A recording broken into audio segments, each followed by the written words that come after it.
Madame, monsieur, bonsoir et merci d'être connecté. Alors, je fais cette petite vidéo justement à l'issue de la Coupe d'Afrique des Nations qui vient de s'achever aujourd'hui. Alors, je vais vous parler ici de 5 leçons que j'ai tirées de cette merveilleuse Coupe d'Afrique des Nations. Alors, cette coupe a été organisée par la Côte d'Ivoire, pays organisateur de cette coupe. Une coupe remplie d'émotions, remplie de surprises, remplie des moments exceptionnels. Alors, la première leçon que j'ai tirée de cette coupe, c'est donc ne jamais négliger les faibles commencements. Alors, pourquoi je parle de cette leçon? Je vais prendre l'exemple de la Côte d'Ivoire. Donc, les pays organisateurs qui ont aujourd'hui sorti champion d'Afrique des Coupes des Nations. Alors, ce pays qui a organisé la Coupe d'Afrique des Nations a commencé faiblement, a commencé en titubant, en tâtonnant. Des gens se sont moqués, des gens ont dit « alors, vous n'allez pas passer ». Cette équipe a été même ressuscitée par une autre équipe du Maghreb, donc le Maroc. Et voilà qu'aujourd'hui, cette équipe, elle est aujourd'hui champion d'Afrique des Nations. Deuxième leçon que j'ai tirée de cette Coupe d'Afrique des Nations, particulièrement pour les pays organisateurs, c'est le patriotisme. Ce peuple a le patriotisme. Ce peuple aime son pays. J'ai vu des personnes, des Ivoiriens, toutes tendances confondues, pasteurs, animateurs culturels, blogueurs, citoyens, simples citoyens, commerçants, tout le monde était mobilisé. Quand je parle du patriotisme, je ne vois pas seulement la mobilisation, je vois également la manière d'exprimer le patriotisme. J'ai observé, j'ai vu que tous, ils avaient comme un seul esprit. Tous, ils se sont accordés. C'est exactement ce que la Bible dit. Si deux personnes s'accordent pour demander quelque chose, je veux leur donner. Ça, c'est Jésus qui parle. Ils étaient tous mobilisés. Et ça, c'est un point très positif. Et j'ouvre une parenthèse pour dire, c'est ce que nous manquons, nous, les Congolais.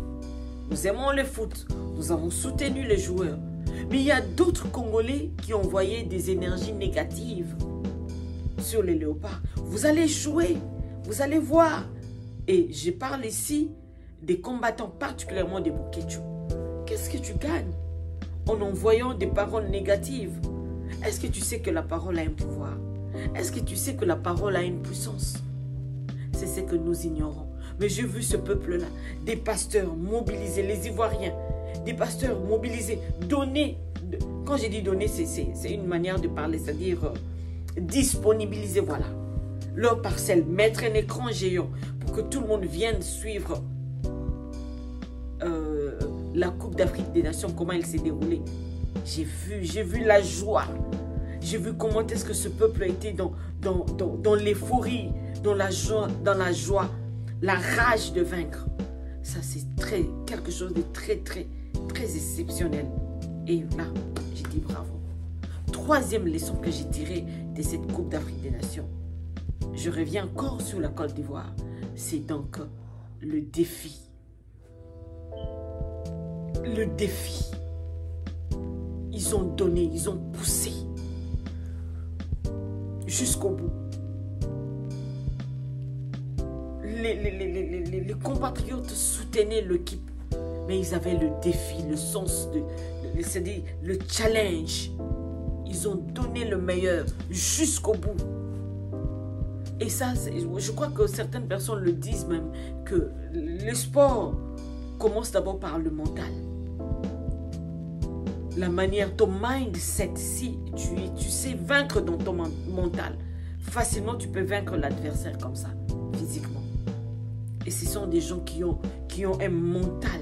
Le Congolais, nous avons démontré ce mental-là jusque le dernier match que nous avons joué avec la Guinée. Là, c'était parfait. Mais quand nous avons rencontré la Côte d'Ivoire, nous avons baissé. alors qu'on pouvait aller jusqu'au bout. Quatrième leçon que j'ai tirée de cette Coupe des Nations, savoir parler positivement de son pays. Oh, ce peuple a parlé. Ce peuple était en train d'encourager. Avec un petit sens de l'humour, ils ont encouragé son équipe. C'est ce que nous, Congolais, nous manquons. Le Congolais, c'est toujours le découragement. Le Congolais a l'insulte facile. Quelqu'un qui a marqué hier, aujourd'hui qui rate un penalty, le Congolais se fâche. Mais particulièrement pour cette CAN, j'ai remarqué un tout petit changement chez les Congolais. D'autres ont dit encourageant, ça c'est très bon aussi. Nous sommes en train de progresser positivement. Et je crois que c'est quelque chose que nous devons faire régulièrement. Quelqu'un qui nous a fait du bien hier, et si aujourd'hui rate quelque chose, nous ne devons pas le crucifier. Nous devons le pousser. Savoir parler positivement. Et si vous ne savez pas, la parole a un pouvoir, la parole a une puissance. Savoir souhaiter le bonheur de son équipe. Et ici, je viens interpeller les pages de polémique. Qu'est-ce que vous gagnez en publiant des personnes qui parlent mal du pays? Qu'est-ce que vous gagnez? Les vues? L'argent? Mais cet argent-là ne va pas changer votre vie. C'est de l'argent, j'ai dit ce sont, ou encore c'est de l'argent qu'on peut gaspiller comme ça. Nous gagnons de l'argent sur les blogs et autres. Ce n'est pas de l'argent qui peut construire une maison, non. Il faut savoir choisir le bon combat. Si nous avons choisi de sauver ce pays, de sauver le Congo, nous devons apprendre à parler positivement de ce pays. Ah, ça, c'est une très bonne qualité que j'ai vue chez les Ivoiriens, que nous, les Congolais, nous n'avons pas. Nous devons commencer. J'ai vu, ça commence, mais ce n'est pas assez. Nous devons cultiver cette habitude, cette nature, cette attitude de bien parler sur notre Congo. Enlevons de nos bouches les paroles négatives sur le Congo, au Congo, Bokoyo, Boko, non, ce n'est pas bien. Ce n'est pas bien. Et la cinquième leçon que j'ai tirée, c'est ce côté de l'hospitalité, un peu mélangé avec de l'humour. J'ai vu la Côte d'Ivoire soutenir la République démocratique du Congo hier, c'était exceptionnel. Congolais, nous avons besoin de relever ce pays. Si réellement nous comptons relever ce pays, observons et prenons le bon côté des peuples voisins, d'autres peuples de l'Afrique. Comment est-ce qu'ils ont connu la guerre en 2011, si je ne me trompe pas. La Côte d'Ivoire a connu la guerre, une guerre civile. Mais aujourd'hui, regardez ce pays, Congolais. Si réellement nous voulons relever la République démocratique du Congo, le premier combat que nous allons remporter, ce n'est pas le combat contre le Rwanda ou le M23. C'est le combat contre la méchanceté que nous avons contre notre pays. Si vous avez un petit pays comme le Rwanda, qui continue à faire verser le sang de Congolais, c'est parce qu'au sein du Congo, nous avons des traîtres. Nous devons réellement aimer ce pays.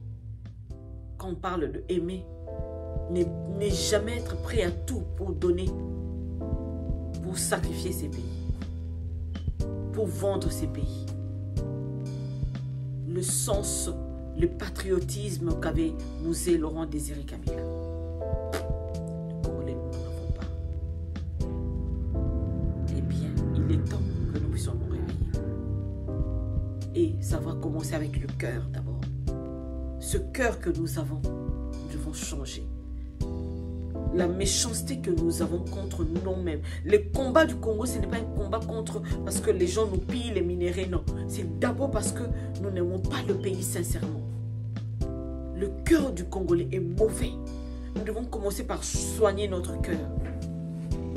Guérir. Enlever la méchanceté de notre cœur. Et je crois que le Congo va changer. je m'arrête ici. Et je souhaite une très très belle continuité pour notre équipe, les Léopards. Et ici, je salue le talent des Léopards, des joueurs. Je salue